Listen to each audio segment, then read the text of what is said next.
કર્ણાટકમાં હવે આઈટી કર્મચારીઓ માટે 10 કલાકની શિફ્ટ કરાવવાનો વિચાર કરી રહી છે સરકાર। જી હા, કર્ણાટકમાં રોજ 10 કલાક કામ કરશે આઈટી કર્મચારીઓ।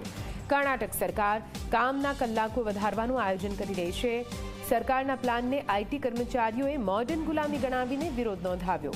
ડેક્કન હેરાલ્ડના રિપોર્ટ અનુસાર સરકાર 10-10 કલાકની શિફ્ટ કરાવશે તો કંપનીઓ ફક્ત 2 શિફ્ટથી કામ ચલાવશે અને બાકીના 4 કલાક ઓવરટાઈમથી પૂરા કરશે। જો આવું થશે તો એક આખી શિફ્ટ રદ થઈ જશે અને આ કારણે અનેક કર્મચારીઓની નોકરીઓ છીનવાઈ જશે। મોટા સમાચાર છે કે સરકાર ઓવરટાઈમ સાથે 12 કલાક કામ કરાવવાનો વિચાર કરી રહી છે। કર્ણાટક આઈટી યુનિયને સરકારના પ્રસ્તાવને અયોગ્ય ગણાવ્યો છે અને કહ્યું કે કર્મચારીઓ 10-10 કલાકની શિફ્ટ કરશે તો તેમના આરોગ્ય પર ખરાબ અસર પડશે, તેમની ફેમિલી લાઈફ ખોરવાઈ જશે। મોટી વાત એ છે કે 10 કલાકની શિફ્ટનો નિયમ આ પહેલા આંધ્રપ્રદેશ સરકાર લાગુ કરી ચૂકી છે અને હવે તેના પગલે કર્ણાટક પણ 10 કલાકની શિફ્ટ લાગુ કરવા જઈ રહી છે।